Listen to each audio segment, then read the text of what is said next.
So Marvel just dropped the most devastating, most satisfying, most bonkers Daredevil finale we have ever seen. Matt Murdock stood up in a courtroom in front of the entire world and said, out loud, "I am Daredevil." And then they put him in handcuffs, and now he is sitting in a prison cell. But here is the part that nobody is talking about enough. That moment, that single courtroom confession, did not just change Daredevil forever. It may have just unlocked the most anticipated team-up in MCU history. Because across town, in a movie coming to theaters in July 2026, Peter Parker is about to walk into a prison and fight a very familiar group of red-clad ninjas. And the internet rightfully is losing its mind. Welcome back. If you are here, you already care deeply about street-level Marvel. And honestly, this is the best time to be that kind of fan. Today we are going deep on the Daredevil Season 2 finale, what it actually means for Matt Murdock going forward, why the Spider-Man Brand New Day trailer suddenly looks very different after that finale aired, and the big question that everyone is trying to answer right now.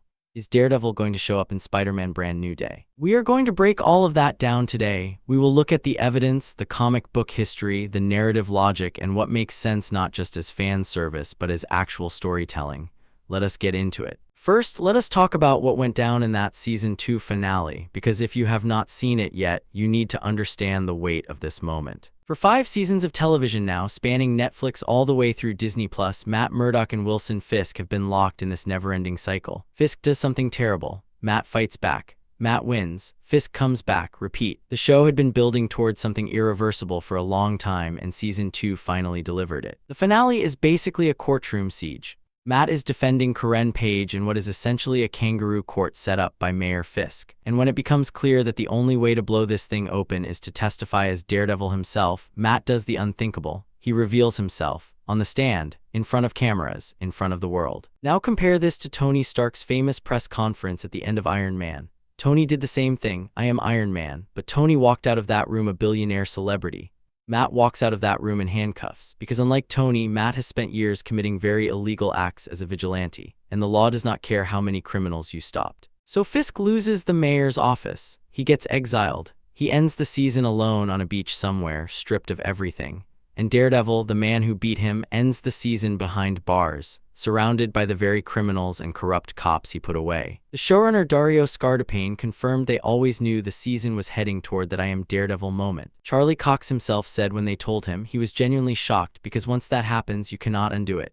The genie is out of the bottle. Matt can never go back to being a quiet, blind lawyer who moonlights as a vigilante. That life is completely gone. That is the status quo heading into whatever comes next. And whatever comes next includes, very soon, Spider-Man Brand New Day. So let us talk about this trailer, because when the Brand New Day trailer dropped back in March, there were already a lot of things to unpack. Bruce Banner trying to help Peter with some kind of biological mutation. Scorpion finally getting out of prison. Sadie Sink's mystery character who the internet immediately decided was Jean Grey. Punisher showing up looking like he's having a very bad time. Tombstone narrating the whole thing like a nature documentary about spiders. But buried in all of that, there are 2 specific shots that have become a lot more interesting since the Daredevil finale aired. So why is Spider-Man fighting them in a prison? The leaked version of the trailer apparently showed even more context for this scene. Based on what has surfaced, it looks like the Punisher may be orchestrating some kind of prison break that involves the Hand. That tracks with what we see of Frank Castle in the official trailer. He appears to be operating in a morally complicated space, which, for the Punisher, is every Tuesday. Now here is where the Daredevil connection becomes impossible to ignore. Matt Murdock is currently in prison. The Hand has a long-standing feud with Daredevil going back decades. Matt is now a public figure whose identity is known to everyone, and he is sitting in a cell surrounded by people who would love to see him dead. The theory, which is spreading fast right now, goes like this. The Hand learns that Daredevil is imprisoned and publicly identifiable. They move in to assassinate him. Spider-Man, somehow connected to what is happening in that prison, gets caught in the middle and ends up having to fight off the Hand to protect his former lawyer. The same lawyer, by the way, who represented Peter in No Way Home. Does Peter know that Matt Murdock is Daredevil at this point? That would be quite a reveal for Brand New Day to play with. Let us be real for a second. The case for Daredevil appearing in Brand New Day, from a pure hype standpoint, is basically airtight. This would be the crowd-pleasing moment of the decade for MCU fans. Think about what you get. You get Charlie Cox's Daredevil and Tom Holland's Spider-Man sharing the screen as actual partners for the first time in a meaningful way. You get the payoff to a decade of theories and speculation. You get Peter discovering that the blind lawyer who helped save his secret in No Way Home was secretly one of the most dangerous vigilantes in New York the whole time. That is a genuinely great character beat. There is real emotional logic to it too. Peter Parker in Brand New Day is a man alone. No Avengers, no mentor. He is rebuilding from scratch, going back to being a street-level hero. Who better to guide him through that transition than the man who has been doing that exact thing for his entire career? In the comics, Spider-Man and Daredevil are two of the most intertwined heroes in Marvel history. They first crossed paths way back in Amazing Spider-Man number 16, which came out in 1964. That is over 60 years of shared history. They have fought alongside each other. They have fought each other. They know each other's secret identities. Daredevil has literally worn a Spider-Man costume as a decoy. Spider-Man has worn a Daredevil costume. These two are deeply connected in the source material. There is real emotional logic to it too. Peter Parker in Brand New Day is a man alone, no Avengers, no mentor. He is rebuilding from scratch, going back to being a street-level hero. Who better to guide him through that transition than the man who has been doing that exact thing for his entire career? In the comics, Spider-Man and Daredevil are two of the most intertwined heroes in Marvel history. They first crossed paths way back in Amazing Spider-Man number 16, which came out in 1964. That is over 60 years of shared history. They have fought alongside each other. They have fought each other. They know each other's secret identities. Daredevil has literally worn a Spider-Man costume as a decoy. Spider-Man has worn a Daredevil costume. These two are deeply connected in the source material. The MCU has been building the street-level side of New York for years now. Echo, She-Hulk, the Hawkeye connection to Kingpin, and now 2 full seasons of Born Again. It would be almost strange for Spider-Man to exist in the same New York and never meaningfully engage with any of it. Brand New Day looks like it is taking Peter back to street level. The hand being present is practically an invitation. But here is where we have to pump the brakes. Because as much as the fan in every one of us wants this, the narrative case for it is actually pretty shaky right now.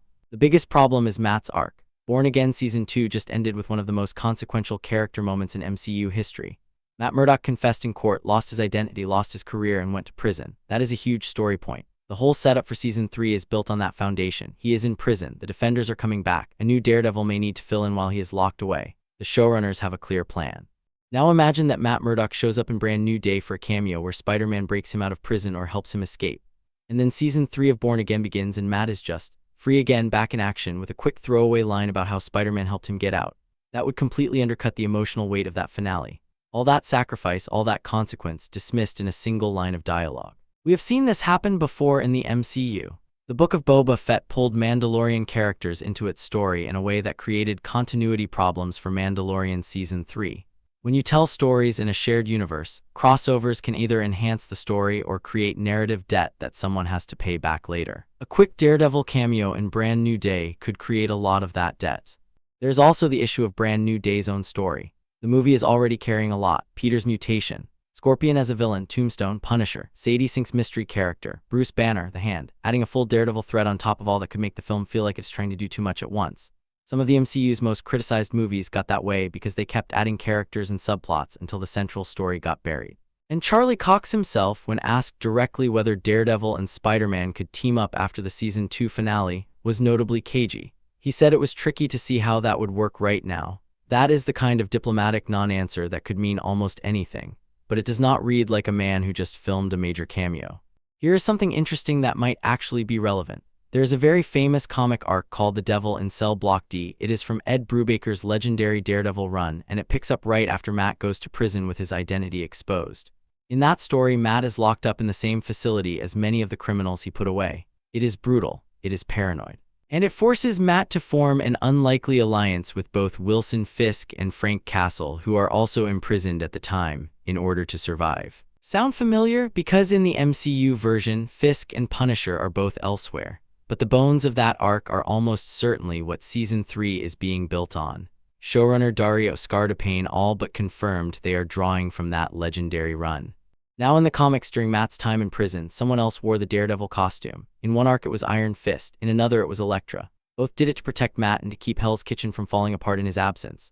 Iron Fist has not returned to the MCU yet, but Mike Coulter's Instagram already teased that Finn Jones has been on the set of Season 3.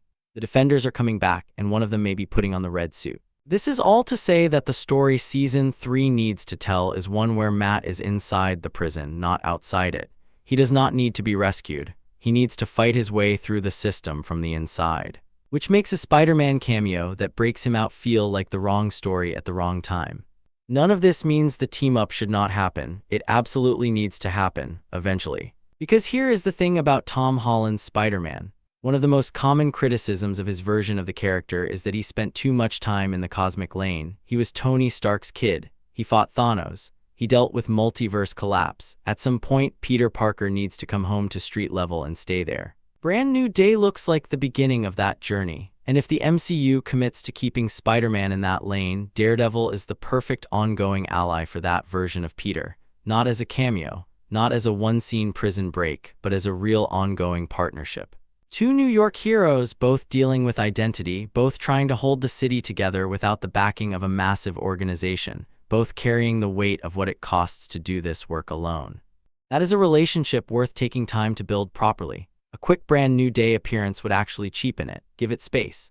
Let Matt's prison arc run its course in Season 3. Let Peter establish himself in Brand New Day on his own terms. And then when the moment is right, put these two in a room together and let them carry the street-level MCU into whatever comes next. That is not fan service, that is good storytelling. So to bring it all back together, the Daredevil Born Again Season 2 finale was genuinely one of the best things Marvel has put out in years. Matt Murdock's identity reveal was earned. His imprisonment was earned. The whole thing landed because the show respected the weight of what it was doing.